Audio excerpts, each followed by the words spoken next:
प्रणाम दोस्तों। आज हम शुरुआत कर रहे हैं सूफी शायरी के साथ, जो आपके जीवन में बहुत ही पॉजिटिव प्रभाव छोड़ेगी। तो सूफी कहता है कि कदम जो बढ़ाया तो पता मिल गया, कदम जो बढ़ाया तो पता मिल गया, और खुदी को जो मिटाया तो खुदा मिल गया।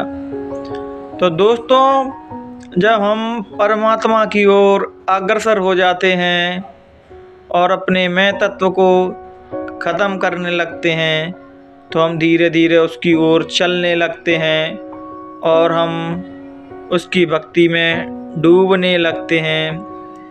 तो किसी ने क्या खूब कहा कि परमात्मा को कैसे रिझाएं, कैसे रीझता है वो? क्या तप करने से रीझता है? क्या भजन करने से रीझता है? क्या ध्यान करने से रीझता है? तो रामायण में उसके लिए एक चौपाई लिखी गई है कि राम को केवल प्रेम प्यारा, जान सके जो जाननहारा। प्रभु को केवल प्रेम प्यारा, जान सके जो जाननहारा। परमात्मा को तुम्हारे पैसे रुपये, तुम्हारी धन संपदा, तुम्हारे पद प्रतिष्ठा, तुम्हारे महल खजाने नहीं चाहिए। परमात्मा से तुम्हारी प्रेम की डोर जब लग जाती है और हमारा प्रेम उस मालिक से, उस खुदा से, परमात्मा से हो जाता है, तो वो हमें मिल जाता है, हमें दीदार दे देता है। और जब प्रेम नहीं होता, हमारे अंदर द्वेष, राग द्वेष, काम वासना, राग द्वेष भरे रहते हैं, तब तक वो हमारे सामने नहीं आता। तो एक बार नानक जी जा रहे थे, तो नानक जी हमेशा कहते थे कि वो मालिक जब भी मिलेगा तुम्हारे घट के अंदर ही मिलेगा और कहीं नहीं मिलेगा। तो किसी ने उनसे पूछ लिया कि जब वो अंदर है तो जब हमें एक्सरा कराते हैं तो फिर दिखाई हमें क्यों नहीं देता? तो नानक जी ने बहुत ही सुंदर, बहुत ही प्यारा जवाब दिया कि वो दिखाई तो तब देगा जब हम सारे पर्दे खोल देंगे। तो उन्होंने कही तुम्हारा मतलब पर्दों का? तो नानक जी ने बहुत ही सुंदर जवाब दिया कि हम लोगों ने कितने पर्दे उस मालिक से डाल रखे हैं। पहला पर्दा कि मैं, हमारी जात बड़ी, हम ठाकुर, हम ब्राह्मण, हम जे। दूसरा पर्दा मैं गोरा, मैं काला, मैं अमीर, मैं गरीब, मेरा पद बड़ा, मैं राजा, मैं भिखारी। जब इतने पर्दे हम लोगों ने डाल रखे हैं, काम वासना का पर्दा, मोह का पर्दा, अहंकार का पर्दा, तृष्णा का पर्दा, ईर्ष्या का पर्दा, जब इतने सारे पर्दे डले हुए हैं तो वो हमें कैसे दीदार देगा? जब हमारा अंतःकरण साफ होने लगता है, उस मालिक से प्रेम की डोर लगने लगती है, जब हमारा अंतःकरण धीरे धीरे साफ होता है, तब हमें वो मालिक दर्श और दिखाई, दीदार ही देने लगता है। और जब तक हमारा अंतःकरण साफ नहीं होता, तब तक वो दिखाई नहीं देता। तो एक सूफी संत थे जिनका नाम था बाबा शेख फरीद। तो जब भी उनसे कोई आशीर्वाद लेने जाता था, वो हमेशा कहते थे जा तुझे इश्क हो जाए, जा तुझे मोहब्बत हो जाए, जा तुझे प्रेम हो जाए। तो किसी ने पूछा तुम ऐसा आशीर्वाद क्यों देते हैं? तो उन्होंने कहा अगर इसको मोहब्बत हो गई, इश्क हो गया, अगर प्रेम हो गया इसको, तो ये खुदा तक ज़रूर पहुंच जाएगा। क्योंकि प्रेम जब हमें संसारिक प्रेम भी होने लगता है, किसी स्त्री का पुरुष से, पुरुष को किसी स्त्री से, तो हमारी कलुषता धीरे धीरे धुलने लगती है, हम थोड़े थोड़े हृदयकरण पे आने लगते हैं। और जब हम हृदयकरण पे आ जाते हैं तो हमें परमात्मा की ओर जाने में देर नहीं लगती। अभी हम कम से कम 90% लोग बुद्धि के तल पे ही जीते हैं, दिमाग के तल पे ही जीते हैं, और प्रेम हमेशा हृदय के तल पर होता है। ऐसे ही जब भगवान की भक्ति होती है, परमपिता परमात्मा की भक्ति होती है, तो वो दिमाग की स्तर पे नहीं होती, वो हृदय तल पे होती है। इसीलिए तो संतों को, भक्तों को कोई नहीं समझ पाता, क्योंकि वो अपना जीवन यापन हृदय तल पे करते हैं, और हम हमेशा बुद्धि पे, खोपड़ी पे ही जीते रहते हैं। तो किसी ने खूब कहा कि सब कुछ खो के पड़ी रह गई वही खोपड़ी है, मरघट में खोपड़ी ऐसे ही पड़ी रह जाती है। तो मित्रों, जब हम परमात्मा की भक्ति इबादत करें तो अपने दिमाग का इस्तेमाल कम किया करें, अपने हृदय का इस्तेमाल ज़्यादा किया करें।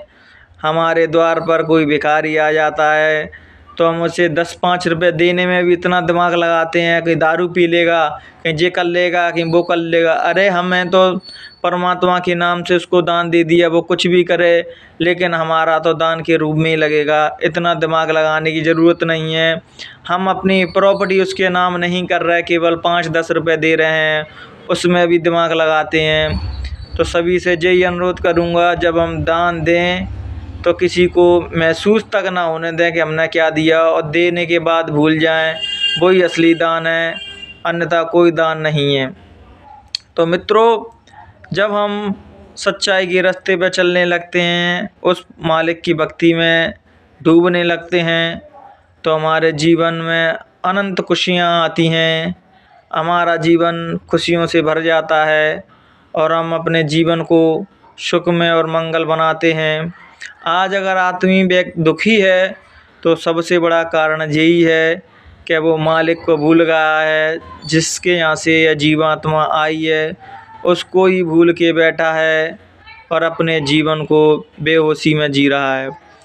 तो हमेशा याद रखना कि तुम्हारी धन संपत्ति तुम्हारी यहीं तक काम आएगी, और यहाँ तक भी केवल तुम्हारे घर तक, मरघट में भी ये काम आने वाली नहीं है। माँ मालिक के यहाँ, परमात्मा यहाँ के तो बहुत दूर है, तुम्हारे मरघट तक भी काम नहीं आएगी संपत्ति। तो अपने संपत्ति पे गुमान ना करें, ये समझें कि मेरे कुछ सद्कर्म रहे होंगे जिस वजह से मुझे परमात्मा ने ये संपदा धन दौलत दी है। तो हमेशा इसको जितना हो सके सद्कामों में उपयोग करें, दूसरों की भलाई में उपयोग करें, जितना हो सके दूसरों लोगों की मदद करें, जिससे हमें एक दूसरे को प्रेरणा मिलती है कि धन का सदुपयोग करें, दुरुपयोग नहीं करें। जितने भी हम बड़े बड़े बिजनेसमैन देखते हैं, बड़े बड़े सेठ साहूकार को देखते हैं, उनके लड़का गलत व्यभिचार में गिर के, गलत आचरण के साथ अपने जीवन को पतन कर लेते हैं। क्योंकि धन जब हमारे घर पे ईमानदारी मेहनत से आता है तो हमारे बच्चों में संस्कार पड़ते हैं, हमारे बच्चे सद्मार्ग पर चलते हैं, और हमारे बच्चे कभी भी व्यभिचार गलत काम नहीं करते, अपने जीवन को बर्बाद नहीं करते। जैसा धन आता है वैसे ही बच्चों में आचरण पड़ते हैं, और मेहनत और ईमानदारी का धन जब आता है तो हमारे घर में सुख शांति बरकत होती है। घर में बरकत दोस्तों तभी होगी जब हम मेहनत और ईमानदारी के घर में पैसा आता है। आज जिसको भी पूछो वो ये पूछता है कि तुम्हारी सैलरी कितनी है। जब हम अपनी सैलरी बता देते हैं तो वो दूसरा प्रश्न करता है कि ऊपर का कितना कमा लेते हो। तो मित्रों, बेईमानी का, हराम का आप जितना भी रुपए कमाओगे वो ऐसे ही चला जाएगा। केवल मेहनत का, ईमानदारी का आपके पास रहता है और बाकी कुछ नहीं रहता। तो धन संपत्ति सबको ही कमाने चाहिए, लेकिन गलत तरीके से नहीं, हमेशा ईमानदारी से रहें।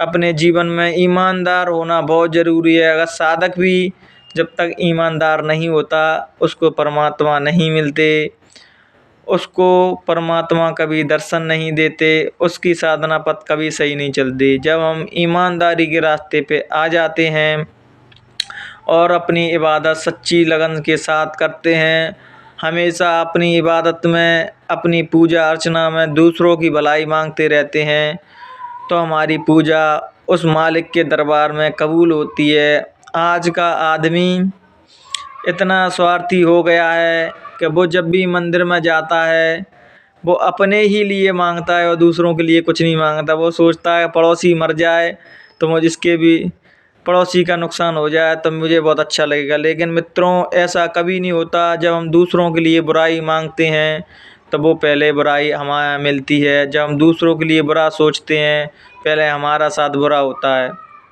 तो दोस्तों, मंदिर में जाओ, गिरजाघर जाओ, दरगाह जाओ, कहीं पर भी जाओ तो हमेशा एक ही चीज़ मांगना, हे परमपिता परमात्मा, हे मालिक, हे खुदा, हमें अपना दीदार देना, अपनी छत्र छाया हम पे हमेशा बनाए रखना, अपनी करुणा मुझ पे हमेशा बनाए रखना। क्योंकि जिसके पास परमात्मा का साथ होता है, जिसको वो मालिक मिल जाता है, उसको सारी खुशियाँ सहज ही मिल जाती हैं। और जिसको वो मालिक नहीं मिलता, हम हमेशा संसार की चीज़ मांग के भाग जाते हैं कि मुझे बच्चा दे देना, मुझे नौकरी दे देना, मुझे मकान दे देना, मुझे गाड़ी दे देना, मुझे ये दे देना, मुझे वो दे देना। लेकिन हम एक चीज़ नहीं मांगते कि हे परमात्मा, तुम मुझे अपना दर्शन देना, अपना दीदार देना।